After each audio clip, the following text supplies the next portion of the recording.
I can't see it, Romina. Good afternoon, everybody. How are you? ¿Cómo estás? Bien, ¿y tú? Muy bien, ¿y tú? Qué bueno, oye, está bien. Welcome. Thank you. ¿Cómo está, Judge? Well, man, how are you? Pretty good, and yourself? Doing well, thank you. Qué bueno, Judge, No qué bueno. complaints. No complaints. ¿Qué hay de nuevo, Judge? Well, the mic is live, so be Oh, I'm careful. sorry. Be careful. I'm sorry? Be happy.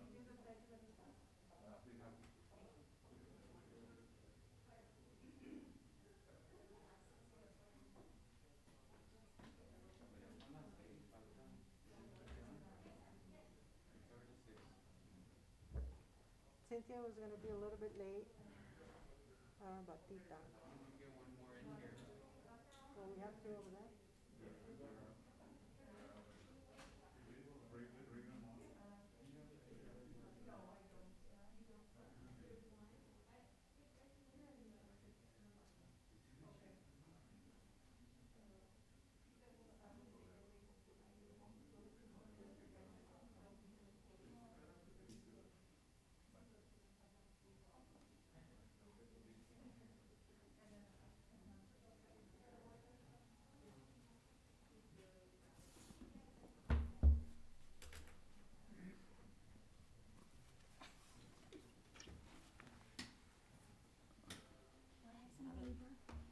Huh? Ahora va a ser mi neighbor.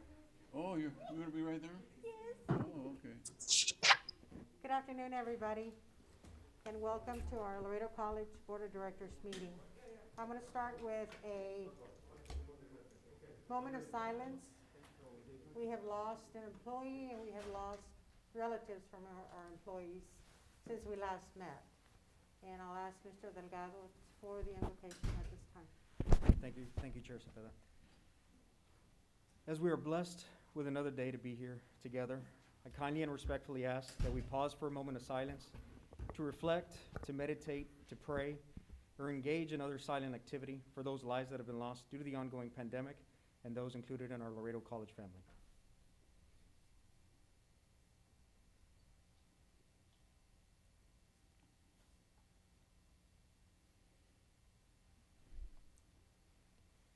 Loving and gracious God, you are indeed the giver of all good gifts, and we thank you today for all your blessings, for the successful outcomes of our college events, and for our faculty, our staff, and most importantly, our students. We ask that you bless them abundantly, and we continue to seek your wisdom, your guidance, your courage, and your strength. Be with us in our deliberations, and help us to be wise in the decisions that we make for the good of all those who have placed their trust and their confidence in our leadership. Give us the insight to lead with integrity, that our decision may reflect what is right and what is good. Keep us from short-sightedness and pettiness. Help us to make the decisions that are for the good of all and guard us from blind self-interest. Dear Lord, grant us the humility to always seek your will in all that we do and all that we say. In Jesus' name we pray. Amen. Judge Martinez for the pledge. Thank you, Madam Chair. Please join me in the Pledge of Allegiance. I pledge allegiance to the flag of the United States of America and to the republic for which it stands, one nation, under God, indivisible, with liberty and justice for all. Thank you. Thank you, sir.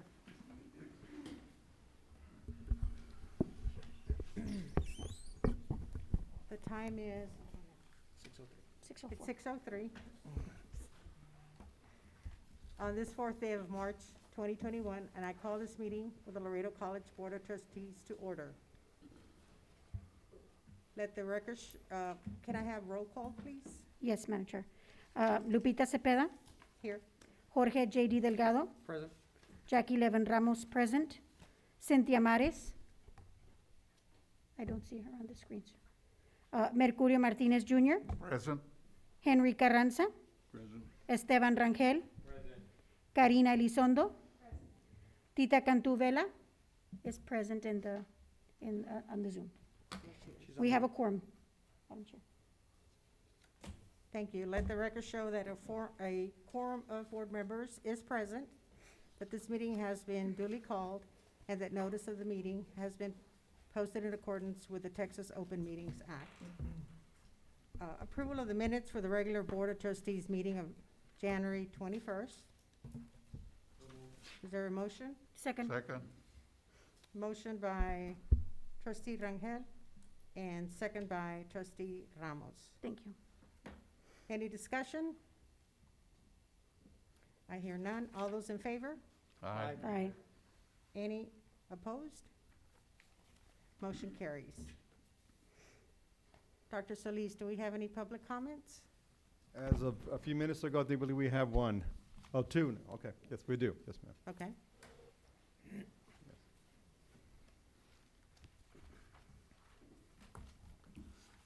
Good evening, Madam Chair, members of the board. Michael Gonzalez, Senior Director, External Affairs, here to read public comment. We do have two public comment today. The first is from Ms. Ernestina Perez. Good afternoon, Laredo College board members. My name is Ernestina Perez, and I was born here in Laredo, Texas. I was introduced to sports during high school thanks to Laredo Community College tennis coaches. They were the ones that helped me step out of my comfort zone and allowed me to develop self-confidence. The athletic department would host free clinics, teaching my friend and I valuable lessons such as learning how to work as a team. I've also witnessed during the years how the athletics department continues to give back to our community by motivating Laredo's youth to continue playing sports and helping them develop leadership tools needed in real life.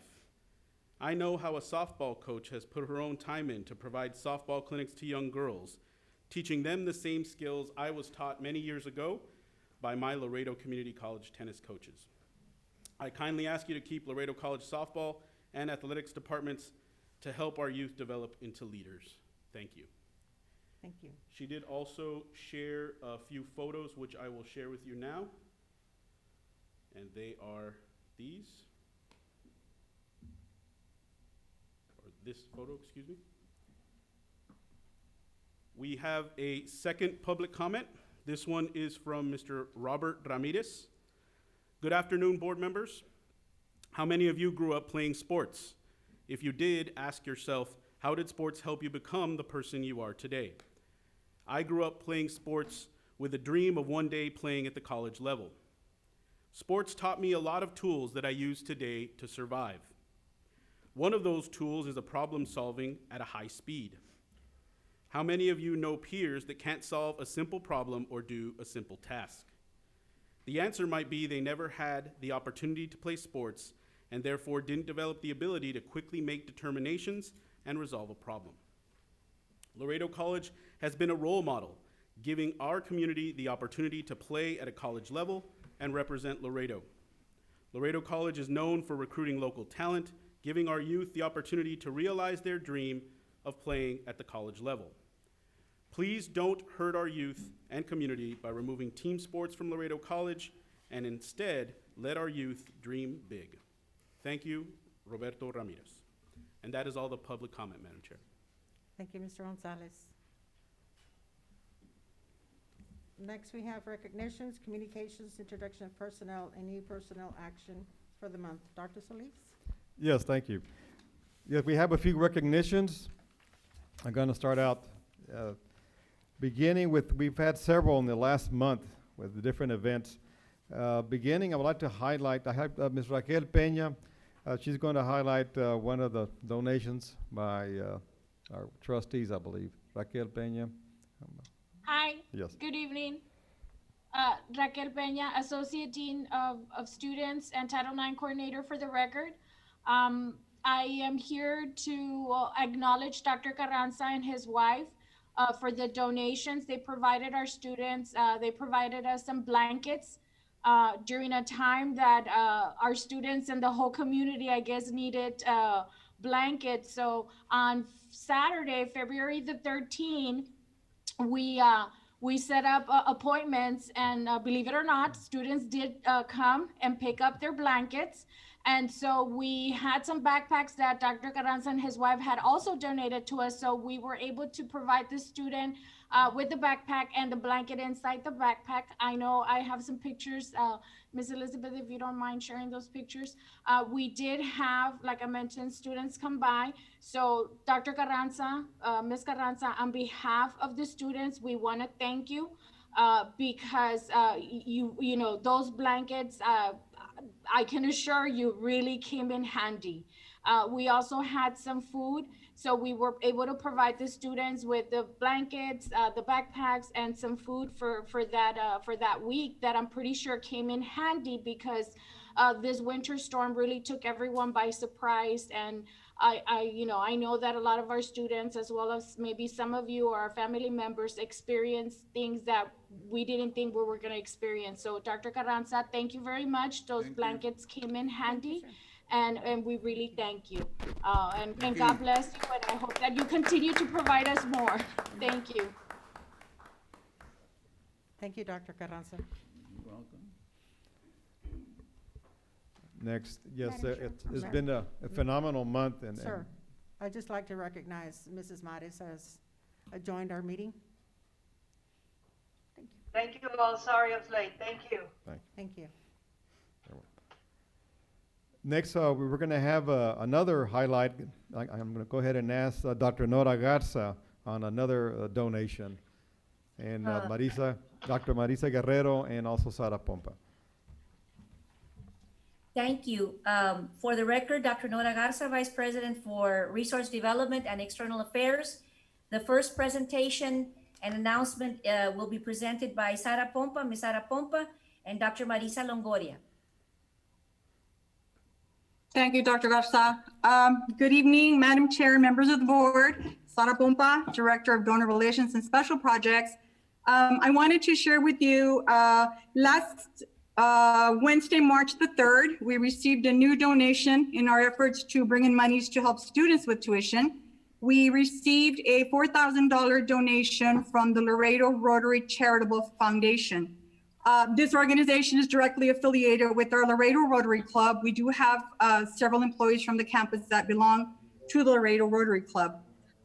Present to receive this particular donation was our board vice president, Mr. J.D. Delgado, as well as our college president, Dr. Ricardo Solis, representing Laredo Rotary in her capacity as chairman and also as chairperson of the English and Communications Department, Dr. Marisa Guerrero, and also Dr. Nora Garza was present. Representing Laredo Rotary Charitable was Roberto Vela, who is the president of that organization, as well as Mr. Tom Addison, who is a fellow Rotarian. The gift was for $4,000, and we will be providing a match by the institution. So we're very excited about this grant, and the idea is for it to be ongoing. So hopefully for next year, we'll receive another round of funding of the same amount, $4,000 or possibly higher. Also, I'd like to just point out very quickly, if you will indulge me, I wanted to highlight some of the major gifts that we have received at Laredo College between the 2019 and 2020 fiscal year. So we have our major donors, South Texas Outreach Foundation. We received from them approximately $100,000. From Guadalupe Lilia Martinez Foundation, $200,000. From the Lamar Bruni Vergara Trust, $987,500. From STARS, which is your South Texas Academic Rising Scholars, $10,000. Becas, which is our partner with the community, which provides scholarships for students that are of Mexican national descent or students whose parents are from Mexico, $15,000. And lastly, the Laredo Rotary Charitable Foundation Scholarship for $4,000. Total, we're looking at $1,316,000 between 2019 and 2020. We have some other commitments for this year, but those funds will probably not be coming in until early part of 2022. That's my report. Thank you. Thank you. Thank you, Ms. Pompa. I truly appreciate it. I also want to take this opportunity to announce a grant from State Farm, the State Farm Good Neighbor Citizenship Grant. Laredo College requested $10,000 in grant funding to enhance and support the vision, which aspires to cultivate a learning, teaching, and working environment that facilitates student success and promotes institutional excellence. State Farm Insurance Good Neighbor Citizenship Grant will further enhance our core values, which are that the college is learner-centered, that the college is provides learning connections, that the college aspires to leadership and change, and that attending college is life-changing. These are part of our strategic plan. So during the time of pandemic, when our college, our students, and society are dealing with what was impossible, we must imagine what might be possible. We must help our students achieve their educational and professional goals through innovative collaborations. And we're very pleased that State Farm is our collaborator to work with our students. Some of the things that we will use the money for, we're going to work with our MICE Club, which is our Latinos in Science and Technology, and they will create modules on financial literacy with the State Farm agents in Laredo and answer students' questions. We are going to provide these via Zoom, and as possible, then provide them live. With all the vaccines now coming on board, we're looking at an incredibly exciting time, and we can possibly bring our students back. And so some of the measurable objectives, just so that you know what the money will be used for, we're going to create 6 financial literacy modules. We are going to work on those financial literacy modules, but we're also going to bring students, recruiting students, if you will, to college, entering freshmen, current students in our clubs, and the ones that we already have here. As everybody knows, we have been traumatized. Our students are very eager to come back, but we need to help them. But I really want to emphasize that $5,000 of the $10,000 will go directly to our Palomino station, which means that will help students with, supplies of all kinds to prevent COVID, to just stay afloat. Also, if there's an opportunity that we can provide either clothing for students to go to job interviews and things like that. So we're very excited with this new collaboration. We did make a contact with an agent, and it was through our friend, Tony Reese, who brought us together. We submitted the grant, and we thought it would come in October. Well, it came this week. So we're very happy, and it is my pleasure to announce it. Thank you, Dr. Nora. Especially during these challenging times, those are significant contributions, and we will continue developing even more throughout the semester. Now one more announcement, several more. A very important one in academics, under the leadership of Dr. Marisela Rodriguez and Dr. Diana Miller, our EMS site visit was a very successful one, and we have here Mr. Manuel Ramirez and his group. We're going to have them please come up and give a brief elaboration of this successful site visit.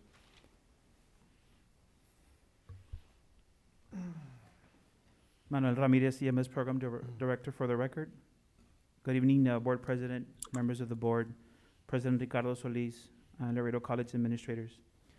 I'm here to inform you that the Laredo College EMS Program has received reaccreditation status upon the recommendation from the Texas Department of State Health Services. The program underwent a virtual reaccreditation site visit that concluded on January 19th.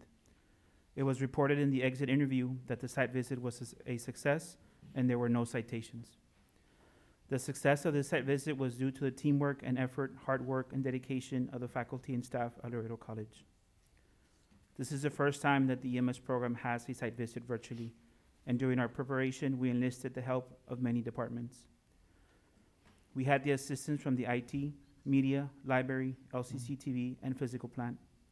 Together, we conducted mock visits with faculty staff to test the technology to make sure everything would be in operations for the site visit. I would like to thank Dr. Diana Miller, Ms. Adriana Nonemaker, Mr. Mauro Ramon, Mr. Gregorio Salas, Mr. Hugo Rodriguez, Ms. Miriam Hinojosa, Ms. Stephanie Rodriguez, Ms. Sandra Rodriguez, Information Technology Department, LCC TV, Media Center, Library, Physical Plant, and EMS students and graduates. These men and women and departments that I mentioned had a vital role in making this site visit a success. I am grateful for your help and dedication. Thank you, and have a wonderful evening. Thank you, congratulations. Thank you. Yes. And these gentlemen is Mr. Mauro Ramon, Mr. Gregorio Salas, and Mr. Hugo Rodriguez. He's part of the EMS faculty. Thank you. Thank you. Thank you, Thank Mr. you for Ramirez. everything y'all do. The chair recognizes Mr. Delgado. Mr. Ramirez, and for you and your group, and also Ms. Nunemaker and Dr. Miller, I definitely want to commend you on a very great job, well done. I know at times, especially with those accreditation programs from the state, it can be very taxing, especially not only amongst yourself and your staff, but also, you know, for the entire group. And so I definitely want to commend you on a great job, well done for you and your staff, and as well as for Ms. Nunemaker and Dr. Miller. So great job. Thank you for everything that you do. Any other Thank you. trustee? I just want to echo Mr. Delgado's comments. Congratulations, guys, and thank you for everything that you all do for our community and our students. Thank you, Ms. Elizondo. Anyone else? Awesome job. Thank you so much on behalf of all the Board of Trustees. Keep up the good work, everybody. Thank you. Dr. Solis? Yeah, continuing, yes, we're very proud of what the EMS and all our allied health programs have done to Thank the you. community. Especially, they have had a big role, not only with our nursing students did, but all the other programs, especially the EMS with our vaccine drive-throughs that were taking place right now and continuing tomorrow. They've been instrumental in these endeavors of the vaccinations. Moving on, also on the other spectrum of our instruction department, with our Adult Education and Literacy Workforce Commission, that we have an announcement to make, also by Dean Sandra Cortez.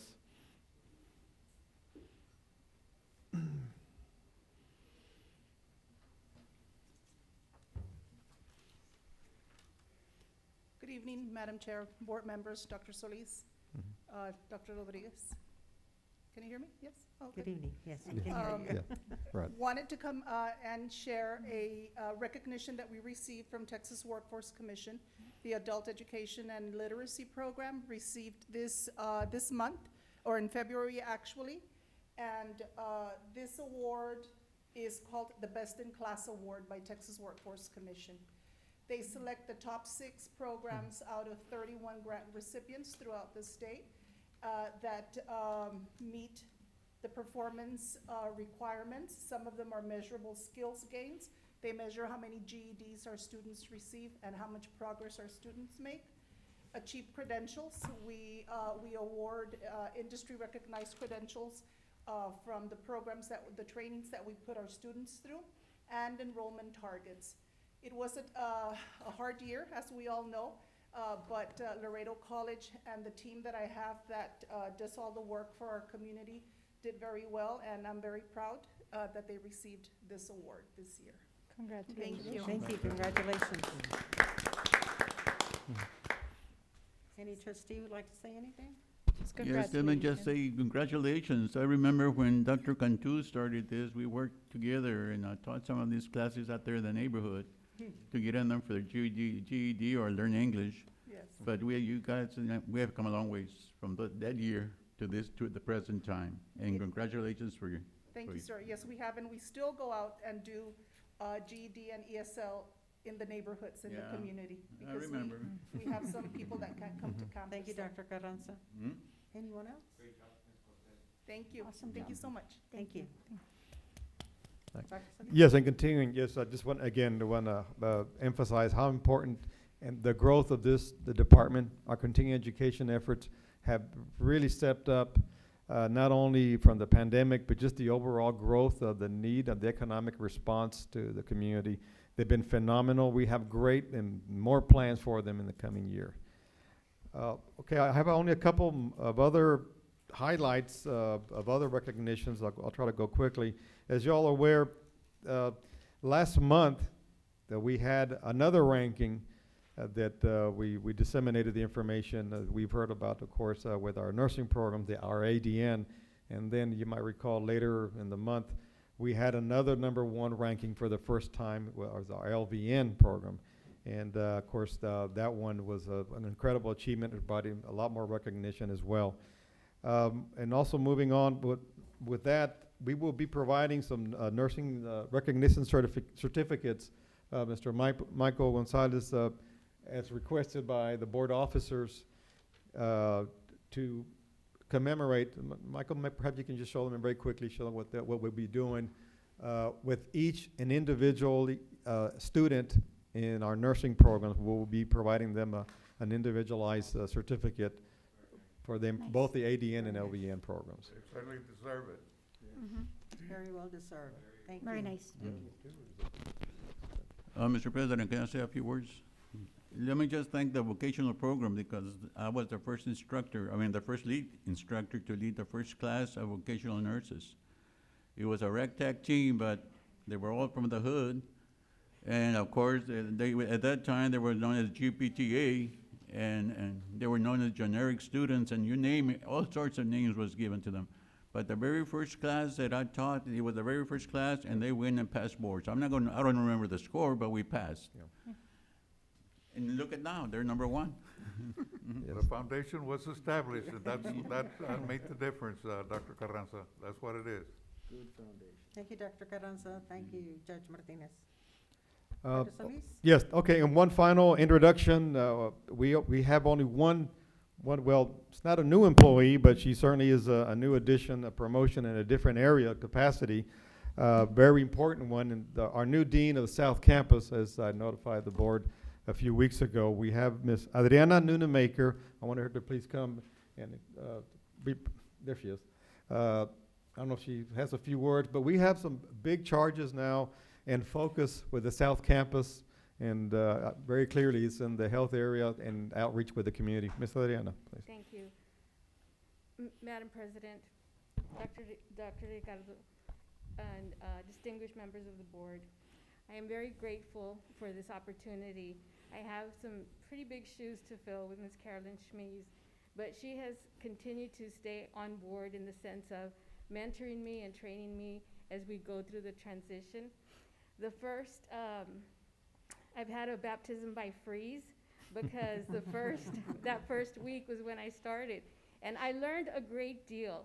I have to tell you that one of the best things that I appreciated was the super powerhouse of this senior management team and their communication efforts, and to make sure that everything was running so well.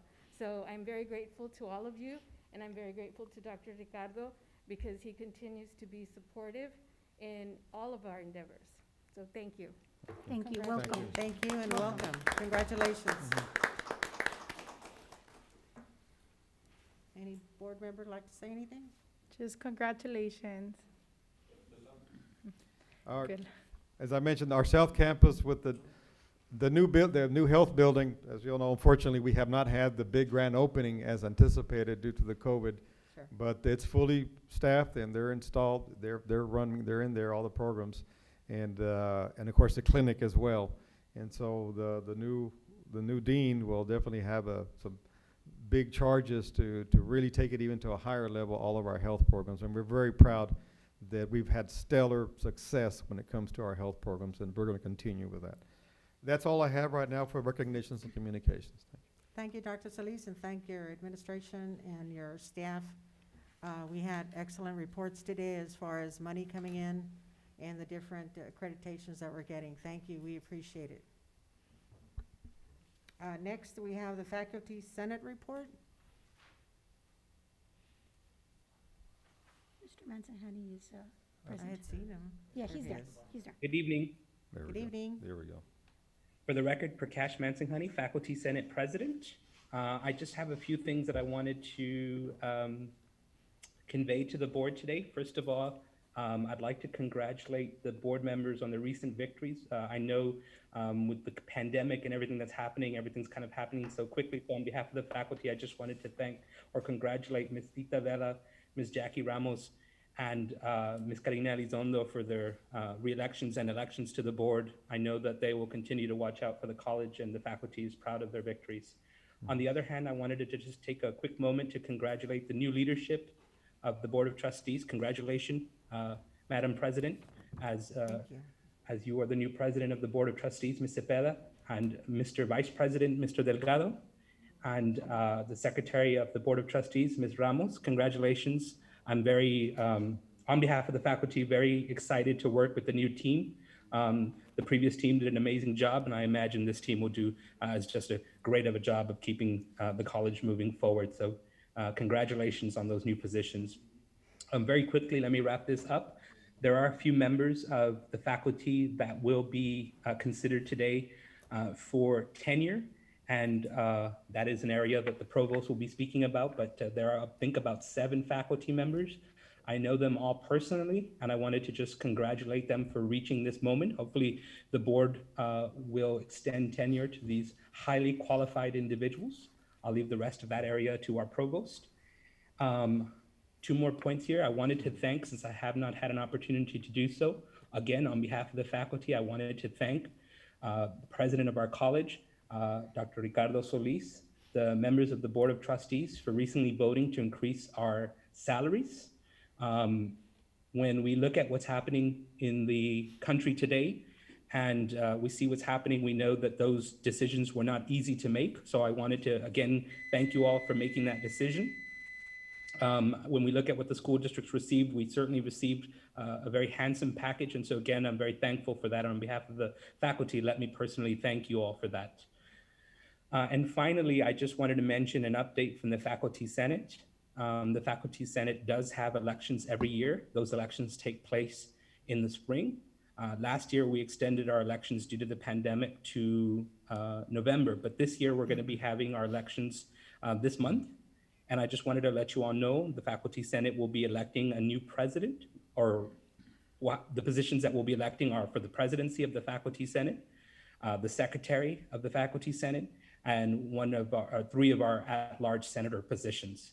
Currently, the president obviously is me, Mr. Mansinghani, and our secretary is Dr. Sim Bickle, and our 3 at-large senators. So it is my hope that in about a month's time, I will be here reporting to you all again as the re-elected president of the Faculty Senate, but let me not count those chickens too early. But at any rate, again, congratulations and thank you to the board for its most recent vote to extend our salaries during some difficult times. So again, thank you for giving me the opportunity to speak. Thank you, Mr. Masahani. Any trustees have any questions or comments? I just wanted to thank, Recognizing Mrs. Elizondo. yes, sorry, I apologize. Just want to thank Mr. Mansanhani for everything that he does for the college, and hopefully we'll see you next month too. And you get re-elected or appointed as president. Thank you, Ms. Elizondo. Hopefully the faculty will send me back to you all. Thank you, Mr. Masahani, for that report. Next, we have the Associated Student Organization report. On behalf of the ASO, there will be no report for tonight's board meeting. Okay. Thank you. Next, we have the Classified Staff Council report. Ms. Dominguez. Yes. Yes.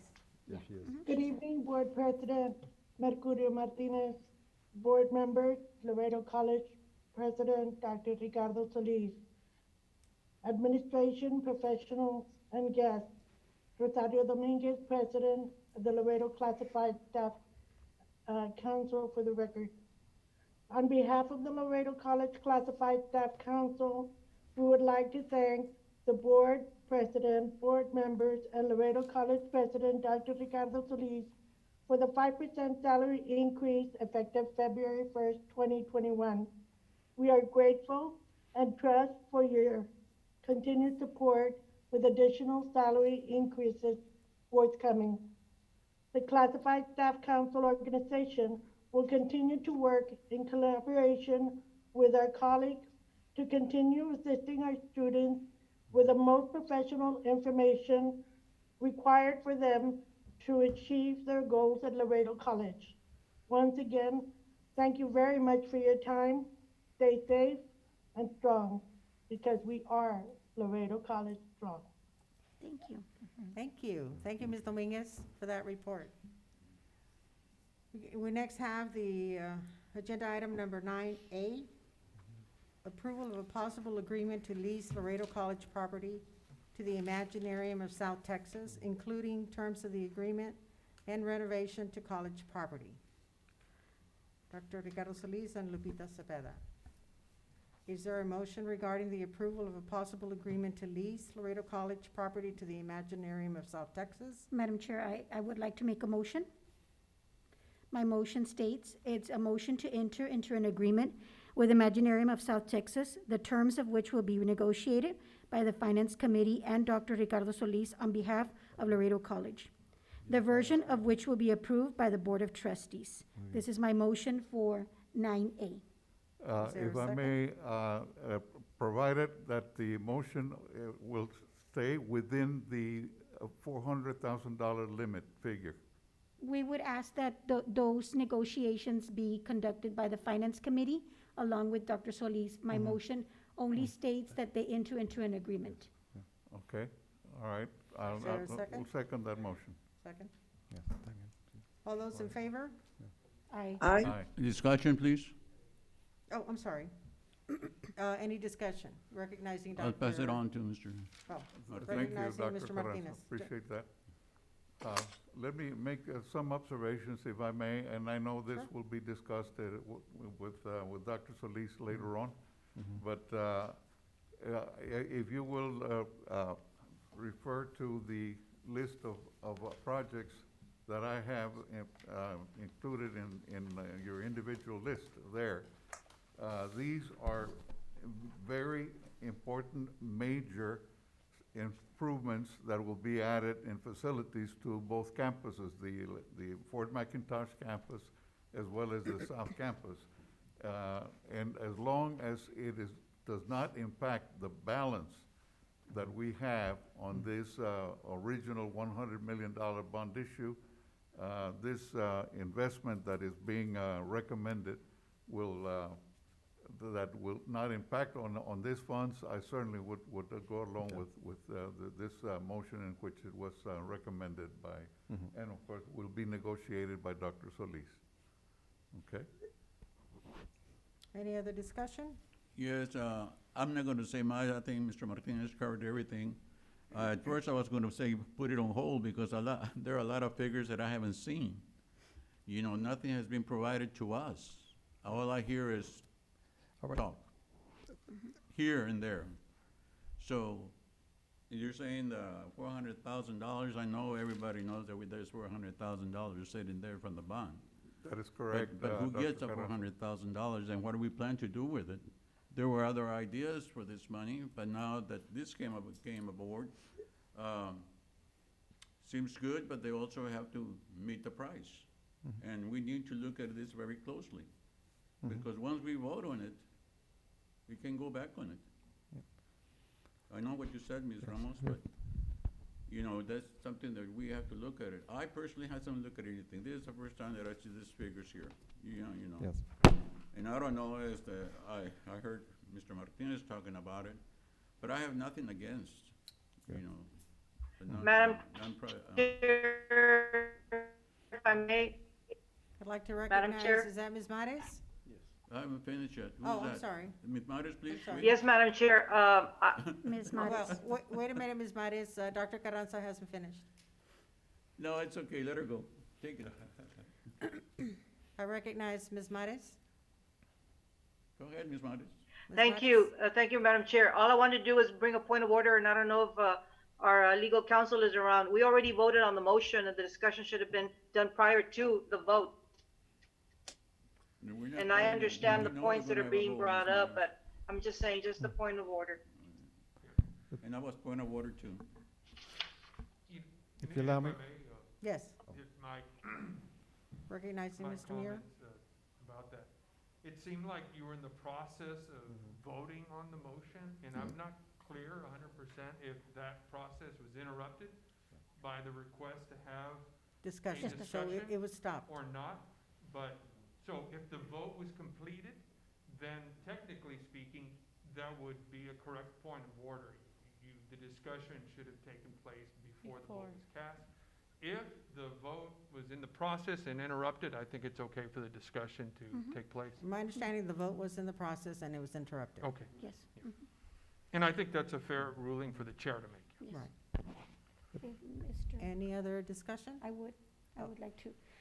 Madam Chair and fellow board members, The reason that I place this motion as it stipulates is so that they could enter into an agreement with the Imaginarium of South Texas, and the terms of which some of us still do not know complete terms, would be able to be negotiated with the Finance Committee, which some of our board members are members of the Finance Committee, and also with Dr. Solis, so that whatever the Finance Committee and Dr. Solis and Imaginarium of South Texas come to an agreement with numbers and, contractual agreements, then they can be brought forth to the board, and then the board can duly decide whether it's something that we are interested in.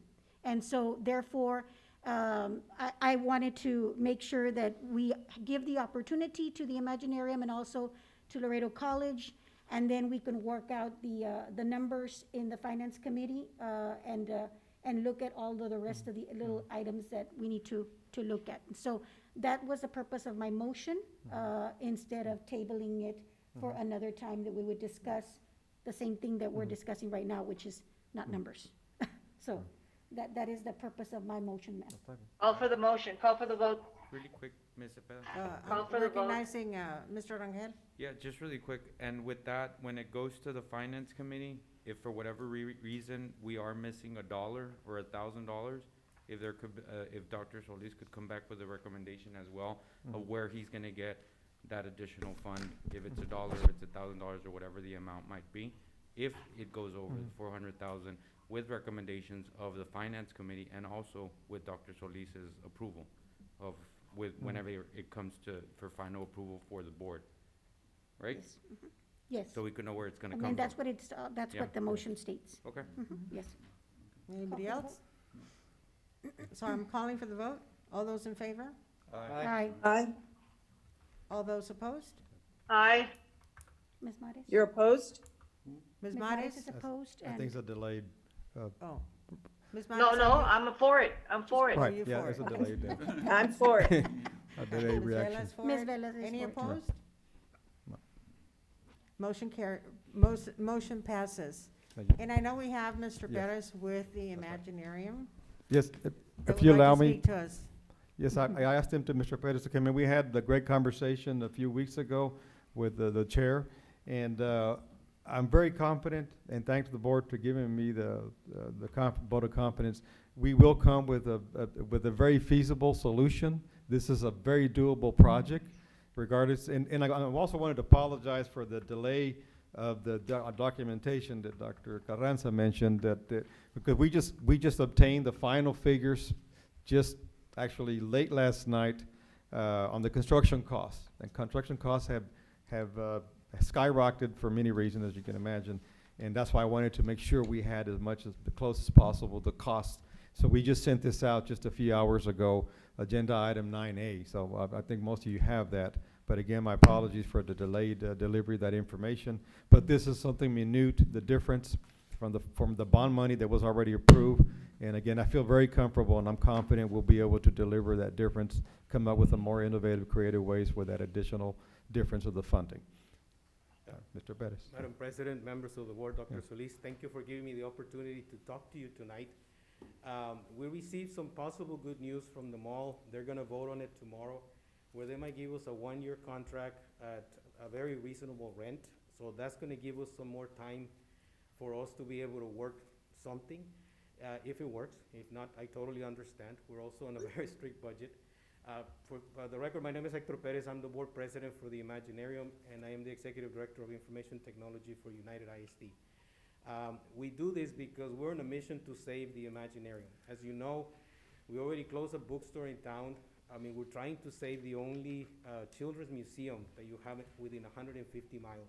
So I really want to thank you for at least giving us the opportunity to call LC our house again, you know. Our lease ends at the end of May. So we were very, very concerned about that, because by the end of May, we have to get out of there. We're gonna find out tomorrow if the numbers that they present to us will allow us to extend it at least for one more year. I think with our savings and our grant, we can survive at least one more year. We're in a survival mode. We cut our staff almost by 60%. We only have 4 staff members when we used to have, I mean, close to 10. So we are cutting costs like you wouldn't believe. So we appreciate anything you all can do. And I just want to tell you, thank you on behalf of the kids that attend the Imaginarium. And I look forward, hopefully, my dream is to have those field trips here at LC in the future. Think of, we bring the kids from El Cenizo, from Rio Bravo, bring them to LC. I still remember the first time that I came to LC, coming from Mexico when I was 17 and coming down that bridge. That's what I would love for these kids. Summer camps, probably gonna do summer camps, field trips, and parties here at LC with kids that eventually we're gonna tie in the library, tie in some of the buildings so the kids get to see the campus. That is what we're trying to do. That's what our board is focusing on. And I just want to thank you for taking the time on your agenda and for your support. Thank you very much. Thank you. Thank you, Mr. Perez. And our partnership is all about our children and our community. Continue the partnership with our children and our community helping out. But thank you, Mr. Perez. Thank you. Very much appreciated. And on the same item, I would like to please direct staff to notify all board members of the scheduled meeting so we can, I know we cannot participate or take a vote, but we can definitely attend this meeting. So if you could please let us know when the meetings are gonna take place, since I know that we were assigned to different committees. So in case we're interested in attending the finance committee Certainly. or other committees, because I know I won't be able to do this motion under the informational item. So since this is discussion and possible action, I would like to direct staff to notify board members of future meetings of all the committee meetings. And people Mhm. can attend. Thank you. And, Yes. and people can attend the meetings, and normally we do get a schedule Yes, of all the committee meetings, absolutely. and we can attend. Okay, But thank you, perfect. Ms. As long as we Elizondo, for have bringing that information up. think- available. Yes, Ms. Vela? Yeah. I think the only thing that we can't do is we can't actually participate. Right. Because there's Correct. normally 4 people to a committee, and if someone else goes in, that would establish a quorum, which is not, Mhm. acceptable. Correct. So Correct, as correct. long as they keep quiet and sit quietly, and I've done it before, I know Ms. Ramos has done it before also. You just sit in the back and not participate. Yeah, I just want access to the the dates and Yes. the scheduled dates and times. Right. And you will Right. be given Right. Thank you. that information. Thank you, Mrs. Vela. Anyone else? Thank you. We'll move to the next item, which is 9B. Yes. Tenured recommendation for consideration and approval by Laredo College Board of Trustees, Dr. Marisela Rodriguez Tijerina. Thank So you, Madam moved. Chair. Good evening. Thank you, Madam Chair. Good evening, board members, Dr. Solis. It is my honor to present to you the 7 faculty members that are being recommended for tenure that have completed the number years of employment and are eligible for tenure. They have met all the requirements as outlined in DCB local, and all have submitted their portfolio. The following faculty members are Ms. Linda R. Ramirez, Assistant Professor of Business and Management, who upholds a Master of Business Administration and a Bachelor of Business Administration from TAMIU. Ms. Holly Ann Dykstra, the Assistant Professor of English, and I will point out she started our Writing Center and she's currently our Director. She has a Master's of Arts in English and Literature and Bachelor of Arts in English with a minor in Art History, also from TAMIU. We have Ms. Maritza Morris, who's the Assistant Professor of History, Master's of Arts in History and Political Thought, and a Bachelor's of Arts in History from TAMIU. We also have Ms. Diana de Lourdes Pescador, who's an Assistant Professor of Mathematics. She upholds a Master in Interdisciplinary Studies with a specialization in Mathematics and a Bachelor of Arts in Education with a specialization in Mathematics and Spanish from TAMIU. Next, we have one of our own, Mr. Adrian Ramirez, who's an Assistant Professor of Vocational Nursing. He has obtained his Bachelor's of Science in Nursing, Associate Degree in Nursing, and Licensed Vocational Nurse, all from Laredo College. Dr. Jorge Coronado is the Assistant Professor of Kinesiology. He has a Doctor's of Education in Sports Management with an emphasis in sports medicine and specialization in sports marketing from United States Sports Academy. He also has a Master's of Science in Athletic Training from Stephen F. Austin University and a Bachelor of Science in Fitness and Sports with a minor in Spanish from TAMIU. Lastly, but not least, we have Mr. Juan Carlos Molina, who's an assistant professor of history. He has a Master of Arts in History with a minor in English from TAMIU and a Bachelor of Arts in History with a minor in English from Laredo State University. Thank you, Dr. Rodriguez Tijerina. Is there a motion regarding the tenure recommendation for consideration and approval by Laredo College Board of Trustees as presented? So moved. Is there a second? Second. Any discussion? Second. I hear no discussion. All those in favor? Aye. Aye. Aye. All those opposed? Those are waiting for the delay. Motion passes. Thank you. Thank you, Thank you Dr. very much, Rodriguez. board members. Thank you. Okay. Item 9C, the January 2021 financial report by Mr. Cesar Vela.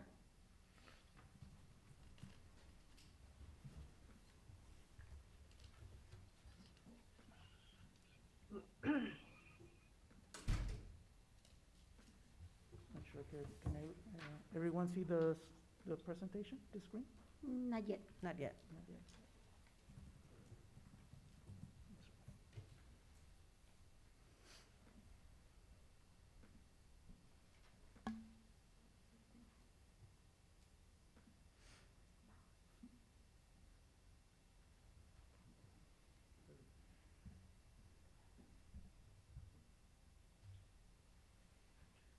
We're having technical difficulties here, so I'll be brief. I know we have a long agenda tonight, so I'll just go over a summary. For the record, Cesar Vela, Vice President of Finance. As of January 31st, we have recognized revenues of $47.4 million. That is 82% of our projected revenues. At this point, last year, revenues were at $51.8 million, or 85%. As we projected and anticipated, we anticipated that we were gonna see a drop in revenues, and again, that is primarily because we did project that we were gonna see a decrease in tuition and fee revenue, as well as tax collections. Again, for the year, we budgeted based on a 95% collection rate versus last year where we were at 98%. So again, right now, that is reflected on the current revenue that we have received. As far as expenditures,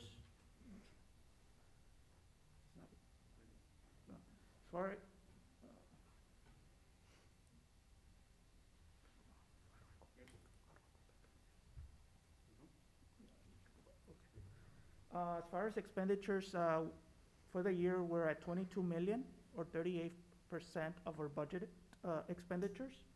At this point last year, we were at 39%, or 23 million.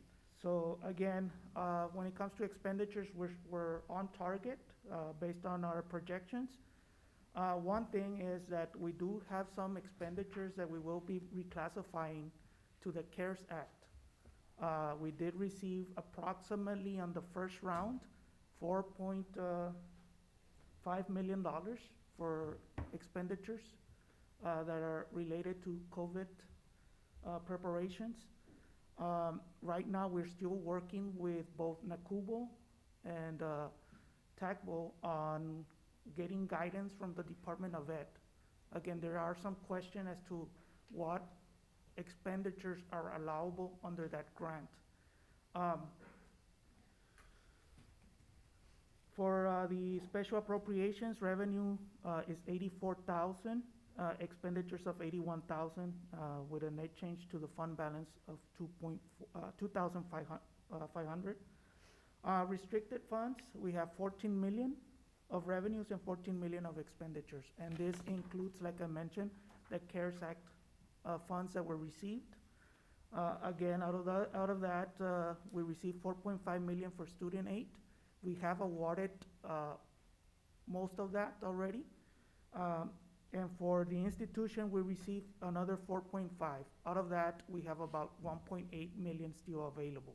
And like I mentioned, some of those expenditures that are currently recorded under the general operating fund will be reclassified to the CARES Act, providing some additional funds availability under the general operating fund.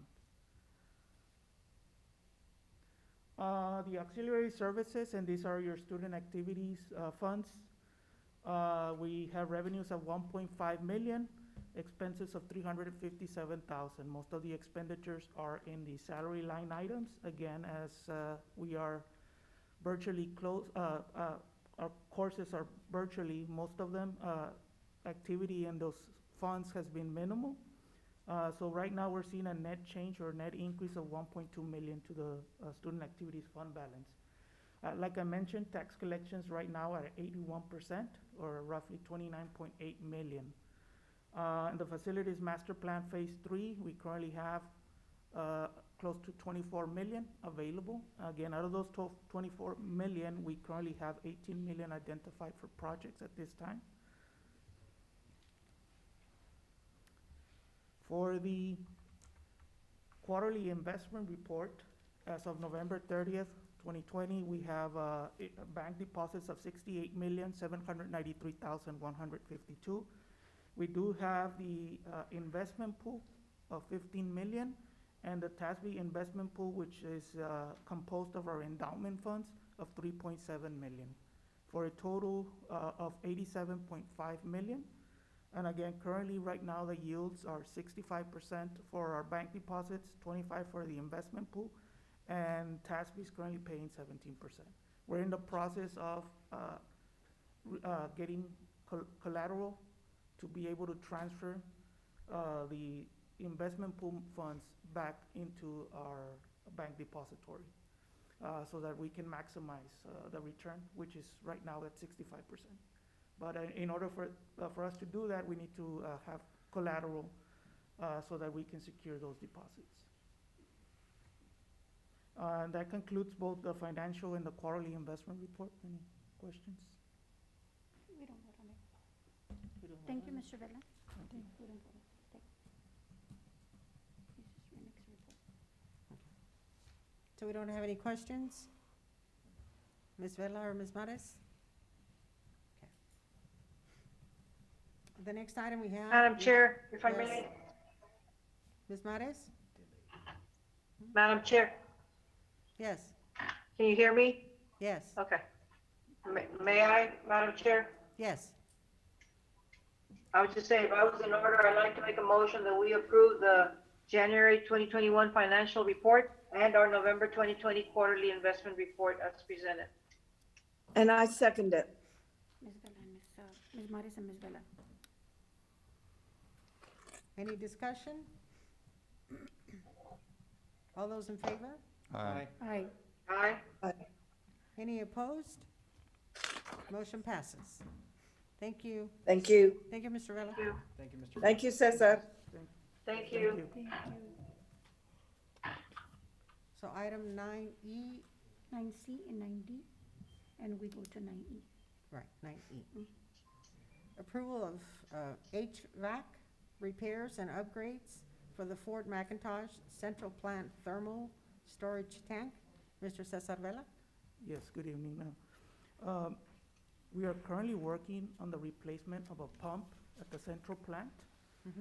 And during that process, we discovered that some of the valves that need to be shut off so that we can complete this process are inoperable. And again, because of age and exposure to the elements, we were not able to close those valves. So at this point right now, what we're asking, obviously, that additional work that we'll need to do, we're asking that the board approve us contracting with Train under by board contract 631-20 to complete those repairs at a cost of $61,400. The process will entail having to freeze the shield water lines so that we can plug, cut, and install new valves in that area. That is the less expensive option that we have, because the other option would be to drain the tank, and obviously we would need to dispose of that water because it's chemically treated. So that would cost us, again, just on the disposal, and also would cost to refill the tank and add new chemicals to it. So the solution that was presented by Train was to do this process of freezing the lines, cutting and installing the new valve so that we can shut down the flow of chilled water so that we can replace that pump that has been malfunctioning since I believe last summer. And so that right now, in order for us to be able to provide the proper flow of chilled water to all of our buildings here at the main campus, that pump needs to be replaced. So again, this is something that was discovered during that repair. And again, we did look at those two options, and obviously this was the most cost-efficient option that we. Motion to approve. Ms. Elizondo has made a motion. Do I have a second? Second. A second by Ms. Ramos. Any discussion? All those in favor? Aye. Any opposed? Any opposed? Motion passes. Approval of furniture purchase for Laredo College South Campus Game Room. Mr. Cesar Vela? Yes, we are asking that the board approve the purchase of furniture for the Laredo College South Campus Game Room in the amount of $28,721.84. The purchase is being made from Texas Wilson, and we are using the E&I Cooperative Contract number CNR 01146. The funding for this purchase is from the Facilities Master Plan Phase 3 bond. Again, part of the project at the Billy Hall was to expand and renovate the game room area. And this furniture will now be a complement to that addition. Again, the purchase is being made through a cooperative at a cost of $28,722. Madam Chair, may I ask a question? Yes. Mr. Vela, is there any way that we could set aside, let's say we vote on it to, let's say it gets approved, but that we wait on it to purchase them since there are no students? Well, the only situation there is that the price could change during that time period, because we, typically what happens is that the vendor will give you a quote for 30 days. Right, correct. Yes. Okay. So that's the only risk that we would run into.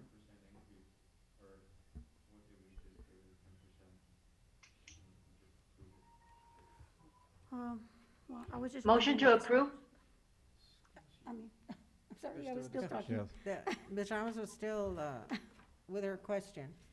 I was just asking okay. that question that, you know, since we don't have any students, maybe that could be for a later time, but we'll bring it to the board and see what the board We do have decides. students, again, we probably, you're right, probably we would not be opening that area sometime soon right now. Of course, we want to have some safety in that.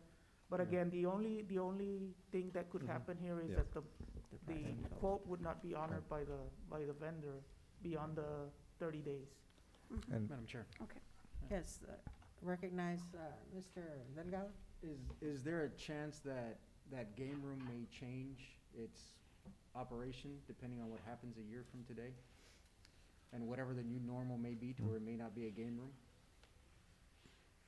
It's a good question. Right now, there's I understand that there's lots of questions similar to that, but if it's considering up to a $30,000 expense, to where, you know, of course we want our students to come back, but if they're not gonna be the same, and this quote was done last month, and now everything is very expensive because nothing is being made, because nobody's purchasing anything.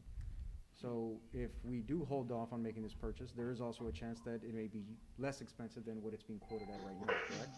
And is there a reason as to why the quote wasn't done, say, sometime before to, I guess, prepare for this particular game room in advance to see as far as how much it would have cost? Well, again, when the plans are being developed, obviously, they have to wait and factor in how the space is gonna be. Again, there were some addition, or some changes that were done as we were doing the construction. And I do want to point out, I believe this is furniture that could probably be used for other purposes. Okay. Again, at this point, we're not buying the equipment yet. For example, the pool tables or stuff like that that is needed. So my understanding that right now, this could, if the concern is, well, if it is not a game room, this furniture could be used in that area or moved to another Somewhere. area.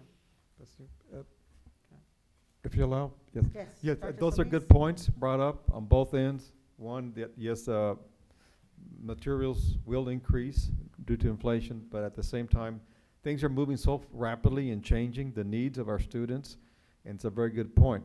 This is why we never, the original idea for the game room of the student union several years ago was a much larger project, and I'm so glad that the board agreed that we delayed this project. And that was even before COVID, and now with COVID, there's some other needs and possibilities that might arise, and I concur with the suggestion that perhaps there would be some other new needs from our students, and perhaps we could consider in minimizing the furniture, because their needs are changing, and especially with the COVID, especially in our demographics, they do not come to play games, but they come very rapidly to focus on completing their assignments and meeting in groups and leaving as soon as possible. So with that said, I would like to suggest perhaps we modify the furniture and just the minimum for that would accommodate the needs, or better yet, just set it aside until we see a more higher demand of what the students are needing right now, given the COVID situation, or the fall when we open up with a hybrid model. I don't know, did I confuse everybody enough? No. No, we got it. No. I know Ms. Mares had made a motion, Oh. I don't believe she's there. and Madam Chair. Ms. Vela seconds the motion. To Ms. approve? Vela, so To approve? Ms. Vela? I think she's on mute, Madam Chair. Yeah, I know. This is just wavy. Ms. Vela? I second it. Okay. I second it. But Dr. Solis is suggesting that we bring it back at another time, no? Isn't that what his suggestion is? It was a suggestion. modify? Correct. What? Let me remind, the money's from the bond money that we have already set Yes. aside. Yeah. So it's there, It's from- so it can be utilized, It's from the bond money. but Yes, exactly. That doesn't mean we have to spend it. but you're right, What? we will not be utilizing that room, not in the next, Yeah. either way. So discussion, I mean, are we you know, going this is to- for our students. Uh-huh. But there are no students, Ms. Vela, right now. That's what we're talking about. That's what we're talking about. We don't have any students yet. There's no I sense in know, spending money but if we're not hopefully they'll using come it. back. I know. The space is there, we finished it out very nicely on the first floor, and, like I said, perhaps buying the minimum furniture to accommodate them, and, it's very nice, it's all brand new right on the first floor there of the entrance where the Palomino is. And, but it definitely will be utilized eventually, once students come back in full force, hopefully by next spring. But there will be, regardless if we do go with it, the furniture will be utilized for students to Yeah. study or to Yeah. use their computers. Yes, it will be eventually utilized. Exactly. Yeah. Okay, so we have a first and a second. Any more discussion? So I'm gonna call for the vote. All those in favor? Aye. Any opposed? Opposed. So we have Ms. Ramos and Mr. Delgado opposed. Oh, and Mr. Rangel. So that's 1, 2, 3, 4, 5. Yes, did you vote? so it passes. So it passes. Motion passes. Thank you, everybody. Thank you. Thank you. Next item, approval of lab equipment for electrical technology program. Mr. Cesar Vela? Yes, board members, this next item is requesting approval to purchase equipment for the electrical technology program. The funding for this will come out of the CARES Act funding, and the purpose is obviously to expand the lab area so that we can accommodate safety protocols under COVID. Again, these are for the workforce programs, and so currently right now, these are some of the courses that we have face-to-face. our students are coming to lab. So one of the concerns is that our areas are not sufficient to be able to social distance. So right now, the recommendation is to add additional lab space, which will require some equipment and modifications. We did include with your agenda item some pictures of some work that has already been done for other labs. I believe this one is the HVAC lab. And this is what we will be doing now for the electrical technology program labs. Again, the funding, this is coming from the CARES Act funding, and this obviously is allowable to cover any costs that are related to COVID. Okay. I make a motion to approve the lab equipment for electrical technology program. Ms. Ramos made a I second. motion. Mr. Rangel made a second. Any discussion? All those in favor? Aye. Aye. Any opposed? Motion passes. Next item is 9H, approval of additional funding for voluntary separation plan. Mr. Cesar Vela. Yes, this next item is an update and a request to provide additional funding for the voluntary separation plan. Back in December, the board approved the use of $479,000 of the funds that were left from the 2020 voluntary separation plan.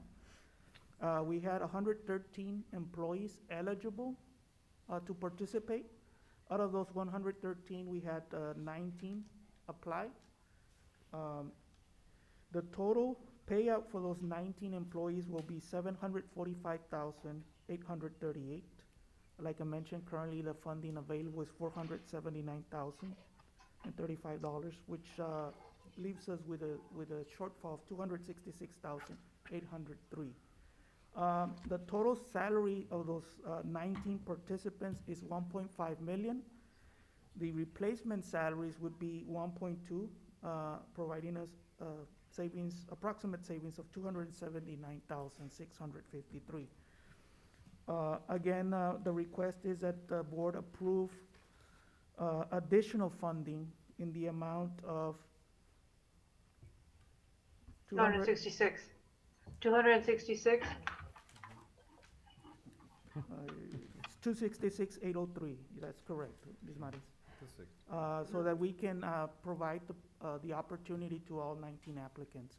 Again, at this point, the applicants are still going through the process, and some may retract their application. So we may, at some point, may not use all of the funds, but at this point right now, indications are that all 19 are moving forward with their intention to separate from the institution. Again, this plan is part of our strategy again to be able to prepare our fiscal year 22 budget. So again, although you see there are savings, potential savings of 279,000, once we review and analyze these positions, we could potentially either freeze or in cases delete any of those positions that are no longer needed, and those savings could be potentially higher. Mr. Delgado has a question. Is there a deadline for when these LC family members are set Yes. or Yes, faculty sir. members to say whether or not they want to? Yes, sir. April the 9th. April the 9th. Oh, Mr. Vela. Yes, sir. Mr. Delgado, it's on your agenda item. I believe it's April the 9th. Last day for applicants to withdraw their application and agreement. Okay, I see.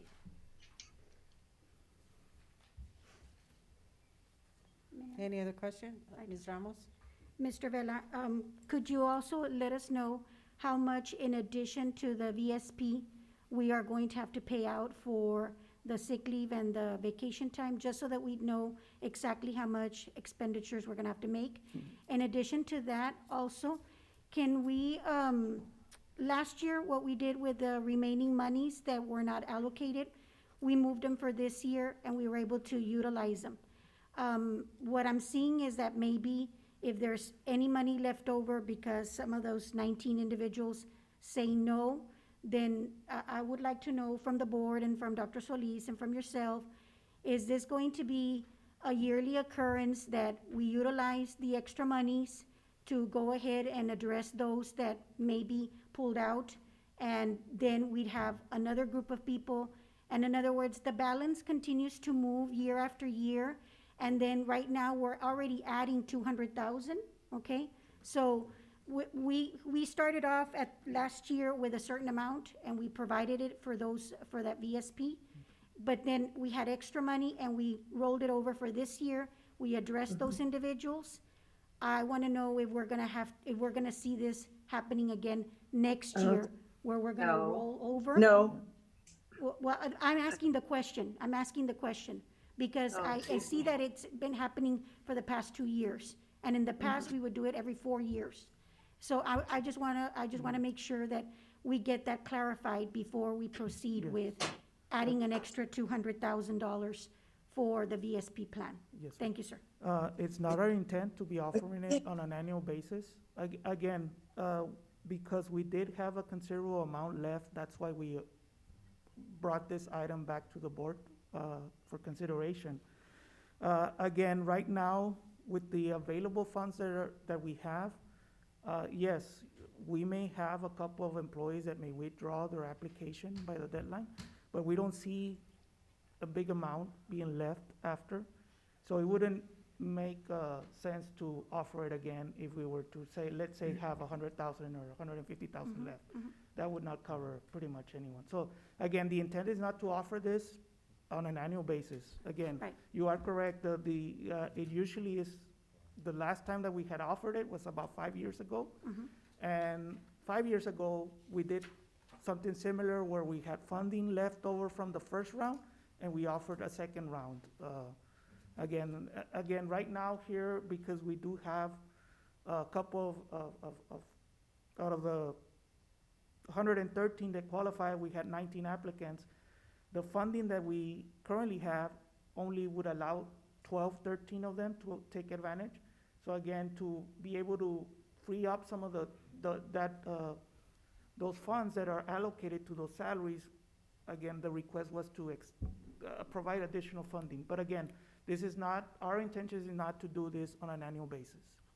And we're not sure yet until April April the 9th, by the end of the day, we'll know who will be proceeding, moving forward with separating from the institution. Could we get a final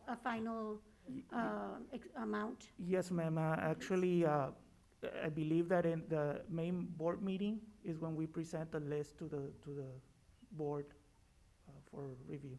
Thank you, Mr. Vela. Okay. Thank you. As far as the other question, Ms. Ramos, regarding the sick leave payout and vacation leave payout, yes, there are estimated amounts for those. For the sick leave payout, we're looking at, I believe, is $317,881. Now, these funds do not come from the voluntary separation plan. Correct. These are budgeted annually Yes. as part of our general operating budget. The $317,881 that you see there is accumulation of 20 years or more for those employees that are participating in the program.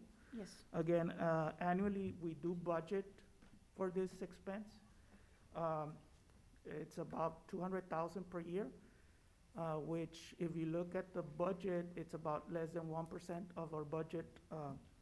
As far as vacation payout, it is 71,606 for the 19 participants. And again, this may fluctuate because if during the year they do take some days off, then obviously. But again, right now, as of this morning, the payouts for sick leave would be $317,881, and for vacation would be $71,606. Thank you, Mr. Vela. Any other questions? So is there a motion? So moved, Madam Chair, so moved to accept the plan as presented. Okay, I have a motion by I'll Ms. second. Mares. I'll I have a second. second by Ms. Vela. Any discussion? All those in favor? Aye. Aye. Any opposed? Motion passes. Thank you, Mr. Vela. Thank you. Thank you, Mr. Vela.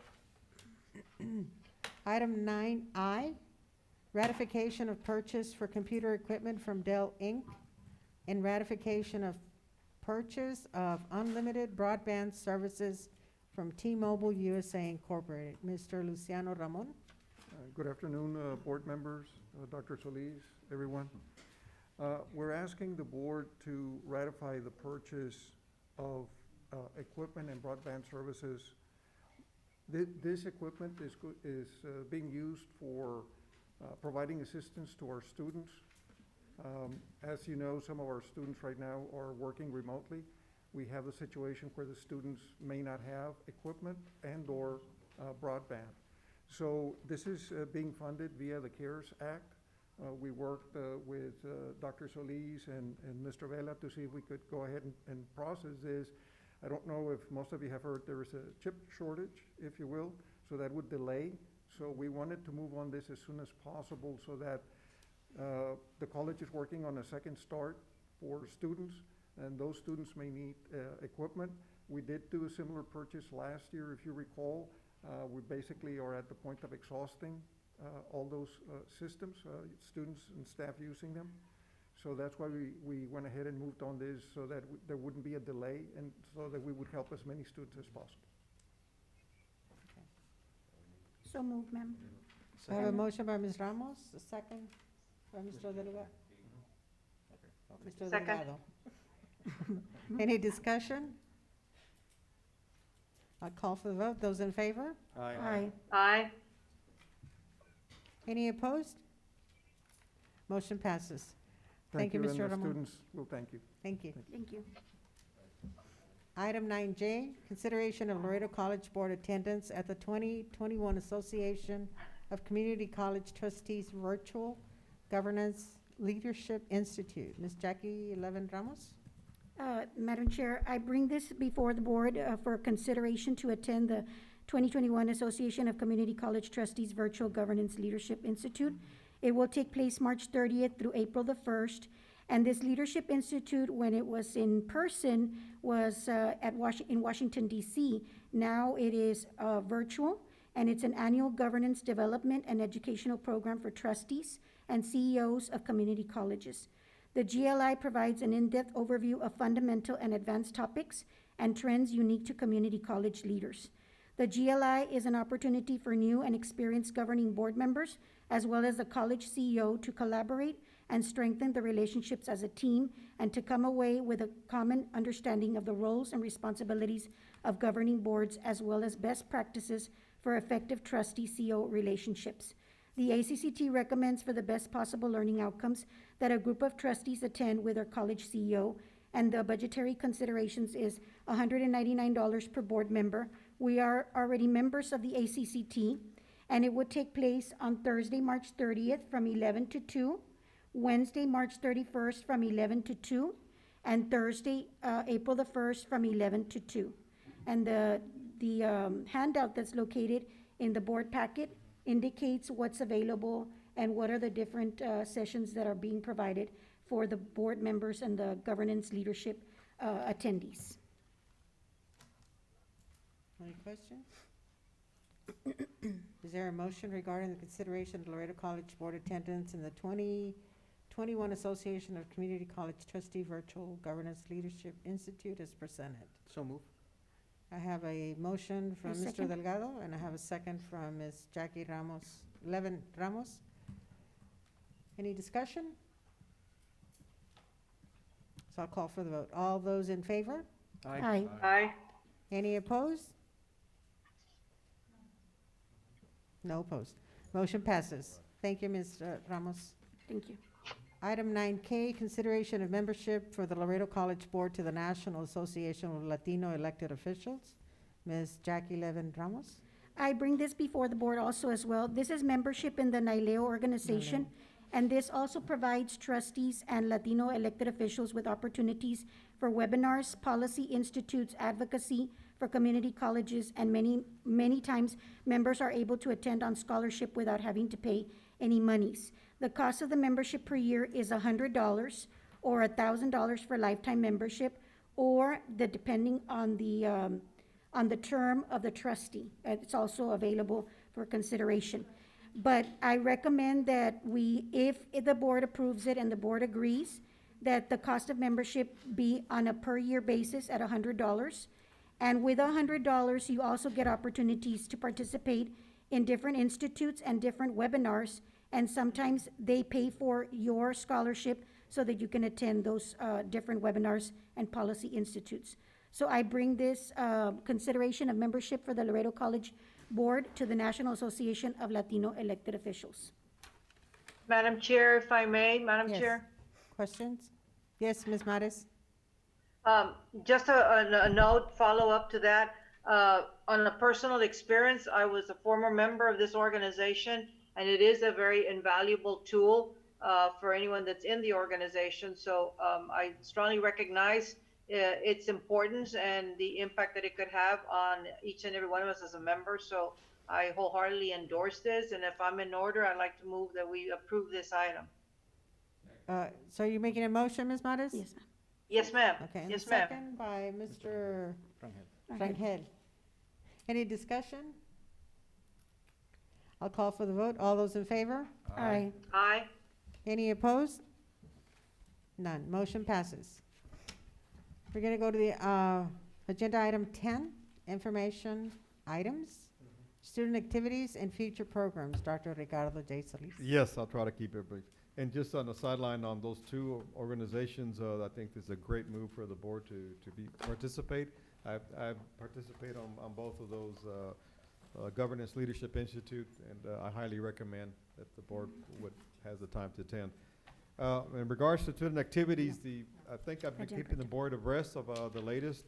And reminder, tomorrow, we're gonna have our third vaccine drive in the South Campus.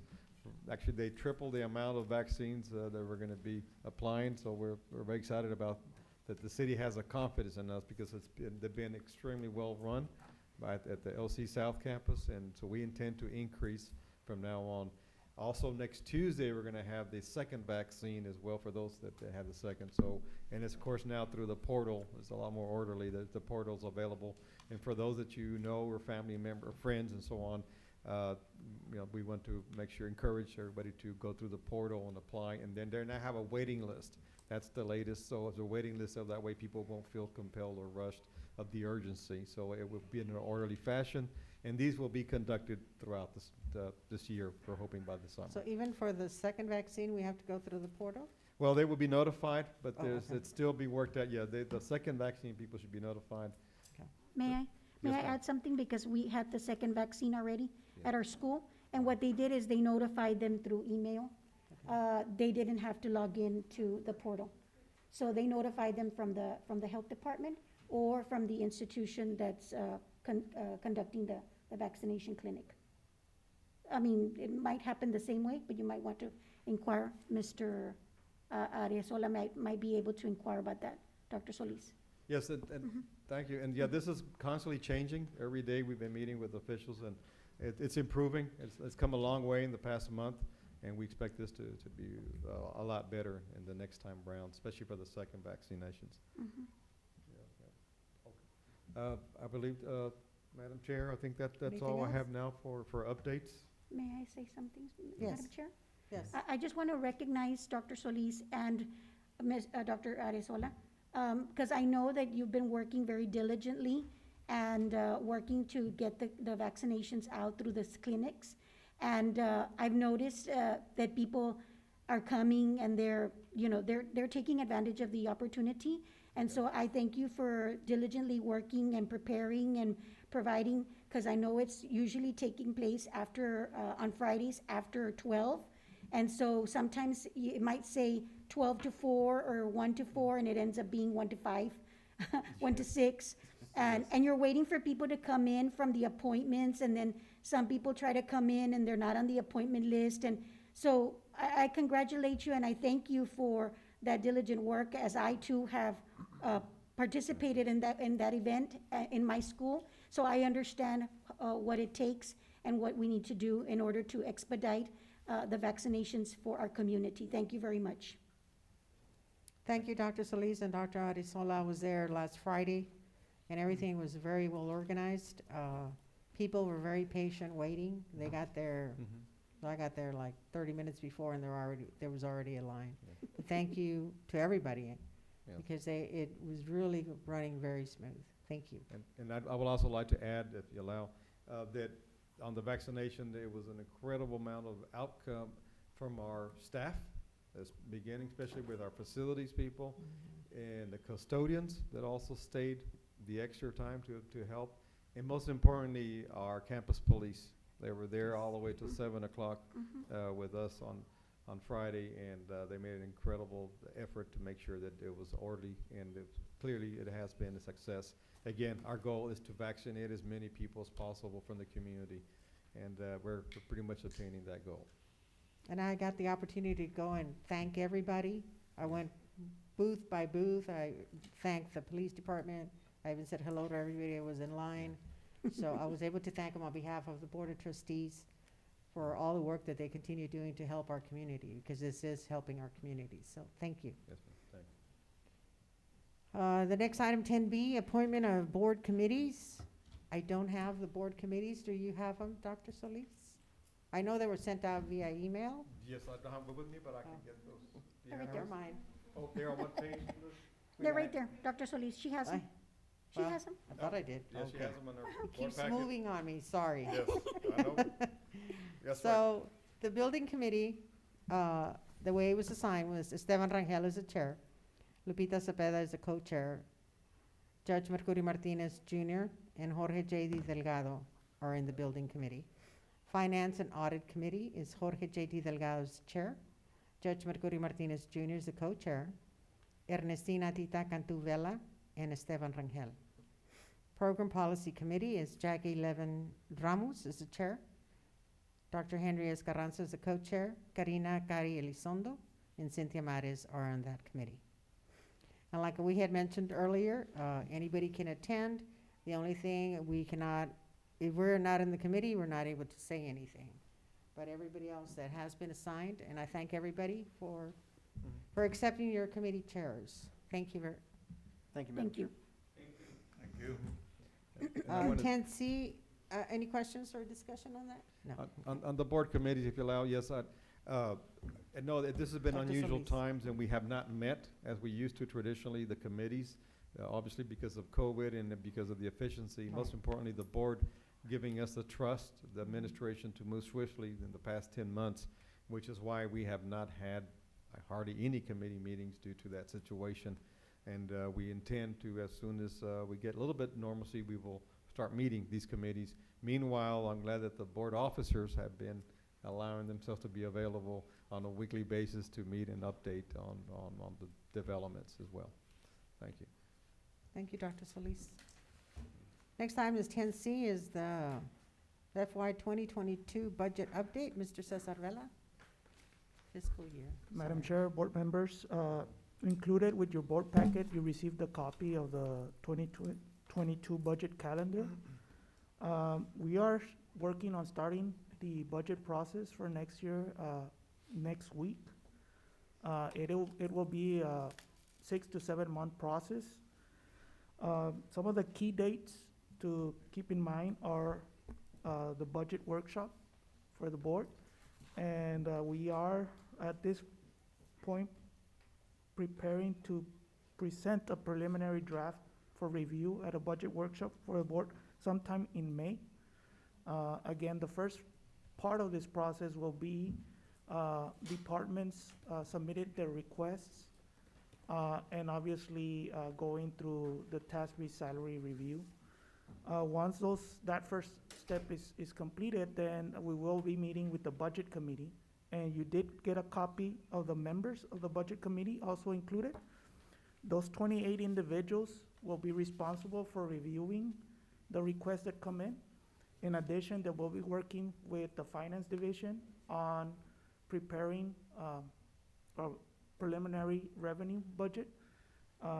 We anticipate that we're gonna have several options that we will be presenting to the board, again, due to the current economic situations that we're going through due to COVID.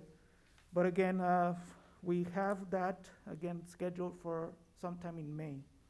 Um, we expect to receive certified tax rolls at the end of July, and then possibly have another second budget workshop just to provide an update on final numbers to the board before we take the budget for approval at the August board meeting. Again, the dates that we have currently on the calendar are subject to change again, but again, we're starting the process sometime next week, and we'll be working the next 6 months on presenting a budget for approval. Thank you. Any questions? No. Thank you, Mr. Vela. Thank you. The next item that we have, anything else on the information items, Dr. Solis? That's all. Thank you.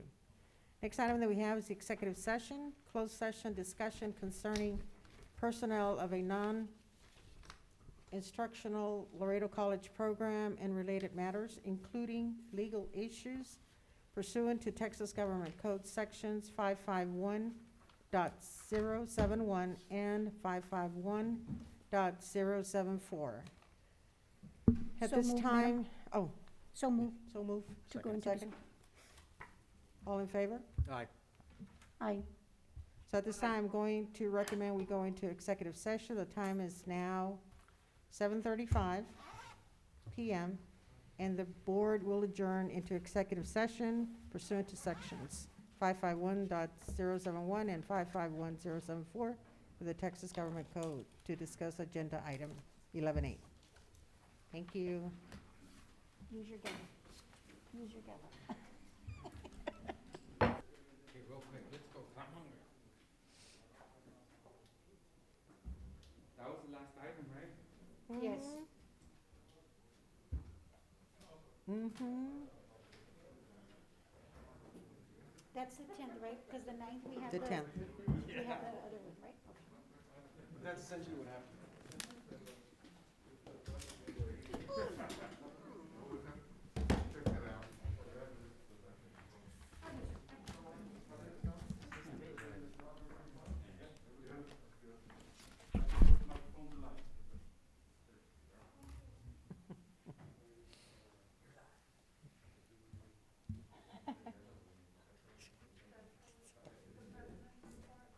Oh, do I have Tita Falta Miss Stella and Miss Maris. Gisela and Ahí viene el este. She was getting all the stuff.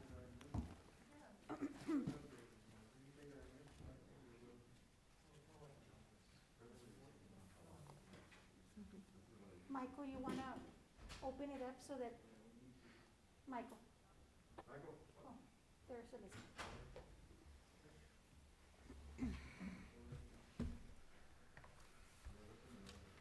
Yeah.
Okay, we're reconvening from closed session.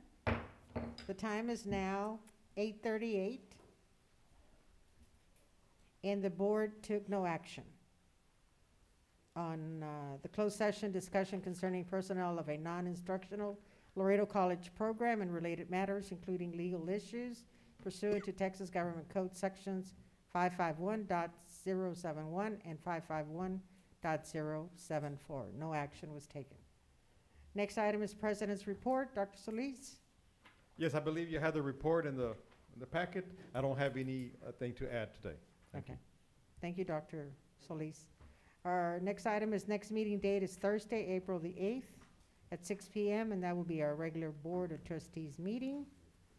Next item is adjournment. Do I have a motion? Second. Mr. Rangel, motion, a second from Mr. Delgado. All in favor? Aye. Any opposed? Motion carries. Thank Meeting you. adjourned. Good evening. Thank you, everybody. Good Thank you, evening. everybody. Thank you. Good evening, everybody. Thank you. Thank you. Stay safe. Bye. Bye. I know, but it's the other camera.